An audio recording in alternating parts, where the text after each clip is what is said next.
Hey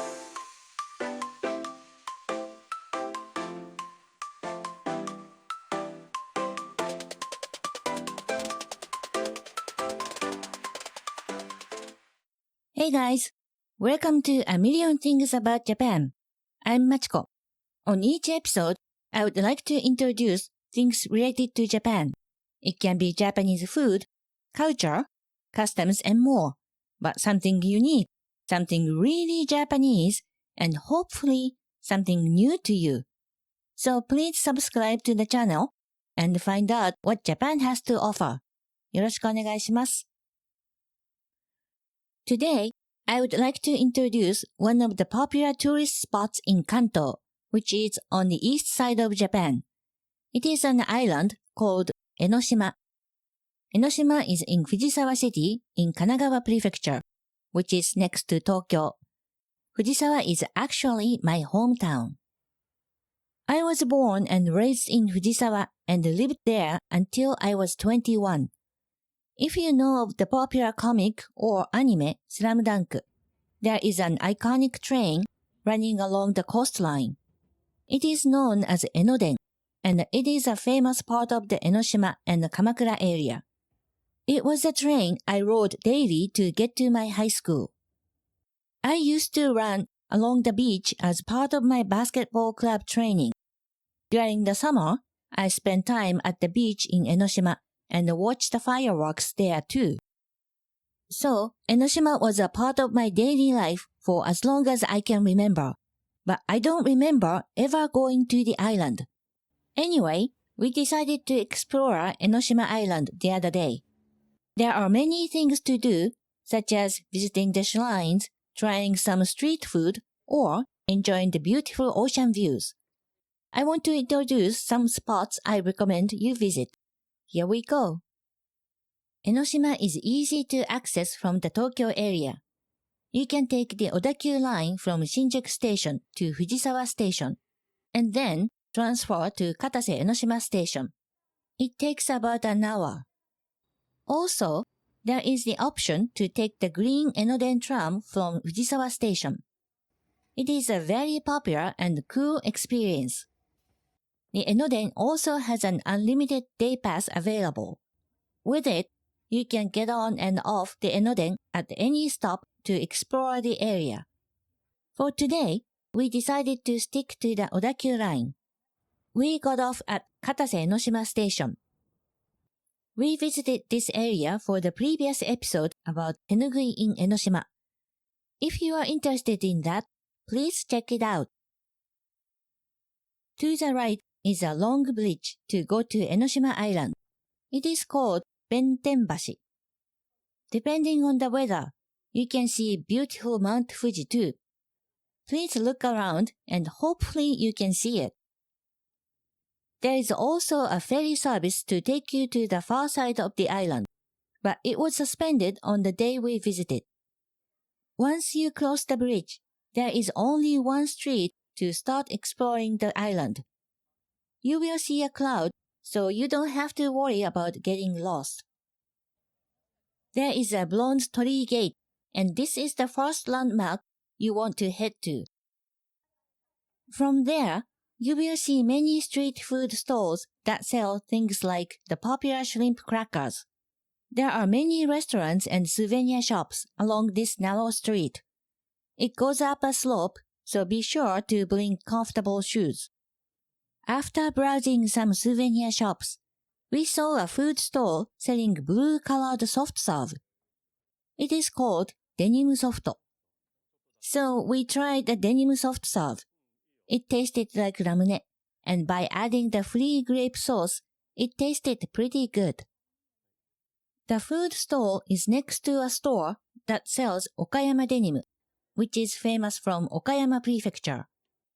This is their sister shop here in Enoshima. Can you see the blue stitching? This is an Enoshima denim thing. If you like denim, please check it out. The next landmark is the Red Torii Gate. 3 sister goddesses are enshrined in Enoshima Shrine, and here is the first one, called Hetsumiya. From here, you need to climb stairs to visit where the other two goddesses are enshrined on different parts of the island. If you don't want to walk or have trouble climbing, there is the option of taking a special one-way escalator. There is a fee to use the escalator, however.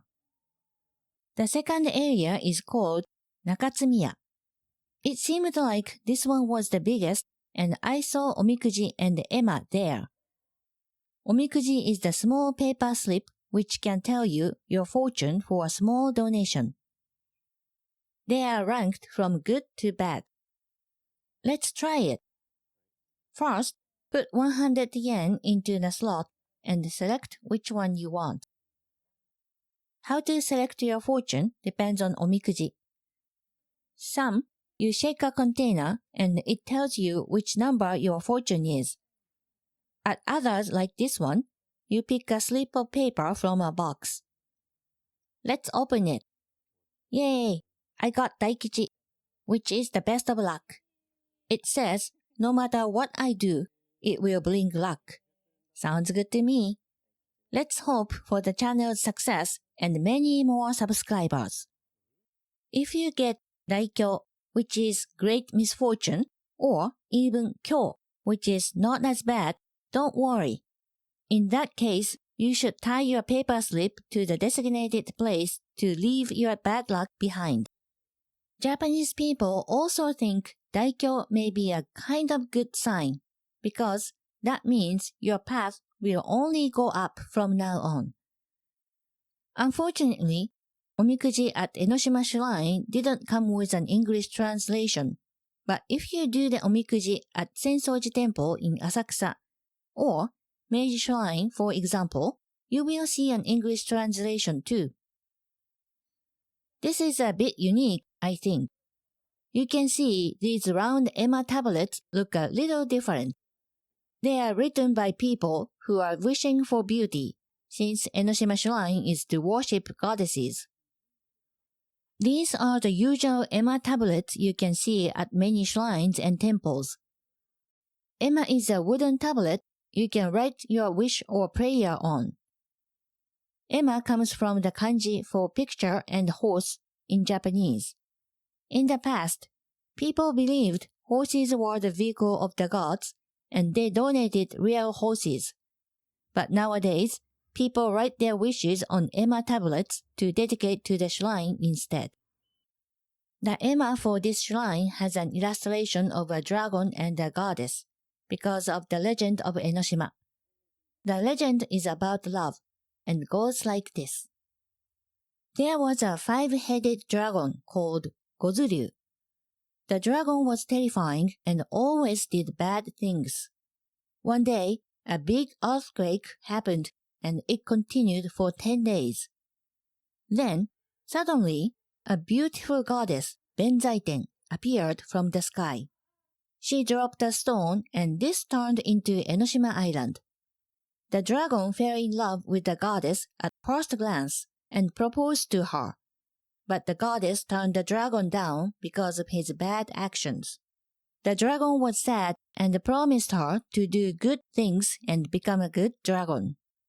The dragon kept his promise and they married. This spot is known as Wadatsunomiya and is to worship the dragon. It is known as the most powerful spot of Enoshima Shrine. I really liked this place. The dragon looked very cool. This is located near Okutsumiya, where another goddess is worshipped. On the ceiling of the worship hall of Okutsumiya, you can see a painted turtle. Since this turtle looks like he is staring at you from any angle, he is called Happou Nirami no Kame. Although there are signs, I think many people don't notice the turtle is up there. Make sure to look up after making a wish. The turtle will be right there staring at you. There is a spot down this path that is related to the dragon and the goddess love story. It's called Ryuren no Kane, which translates as the dragon love bell. It is believed that if a couple rings the bell together, their love will last forever. Let's ring the bell. Wow, that was very loud. You can see there are many locks here. These locks can be purchased nearby. Couples write their names and messages wishing for eternal love. Then come here to lock them to this fence area. It seems like a popular and romantic thing to do. There is also an urban legend about the goddess of Enoshima that I heard when I was a high school student. It said that if you walk across the long bridge holding hands with your partner, you will break up because the Enoshima goddess gets jealous. This is just gossip, but I think to high school students, maybe they believe it is more than just that. The weather was pretty calm today, so we didn't see any surfing, but there is a yacht harbor on Enoshima Island too. Another famous part of Enoshima is called Sea Candle. It is an observation deck, and from there, if the weather is good, I believe the views are very stunning. Walking to the back of the island is a bit difficult because there are so many steep steps. If you want to visit this area of the island, please be sure you are fit enough to climb up and down many steps. The good thing is that there are many cafes and small restaurants on the way, so you can take a break if needed.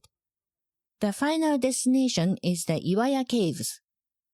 They are located on the far side of Enoshima. After paying the admission fee, you can explore the inside of the caves. There are 2 caves. The legend is the first cave is connected to Mount Fuji. In the past, monks used this cave for their training. In the second cave, you can see the statue of the legendary dragon of Enoshima. My husband doesn't like going inside caves, so we didn't enter. We enjoyed this rocky area near the sea. I saw many people enjoying this area, and I believe it is also a good place to enjoy the Enoshima sunset. Time to go back. We were not in a hurry, so we took a break at Nakamura Ryokan Shop, which is a traditional shop with 100 years of history on Enoshima. We enjoyed a small piece of ryokan. We needed that sweetness of ryokan and a little bit of rest. After the short break, we walked back through the island and to the station. Enoshima is compact and walkable, and you can find traditional Japanese foods, beautiful views, and plenty of nature. Half a day can be long enough to explore the island, but you can enjoy many different things and spend the whole day there if you want. Thank you for listening. If you enjoyed this episode, please like and subscribe. I also have an Instagram account for A Million Things About Japan. I share additional photos and information about Japan. You can find the link in the description. Have you ever visited Enoshima? Which part of Enoshima seems interesting to you? Please leave a comment. Alright then, stay tuned for more episodes.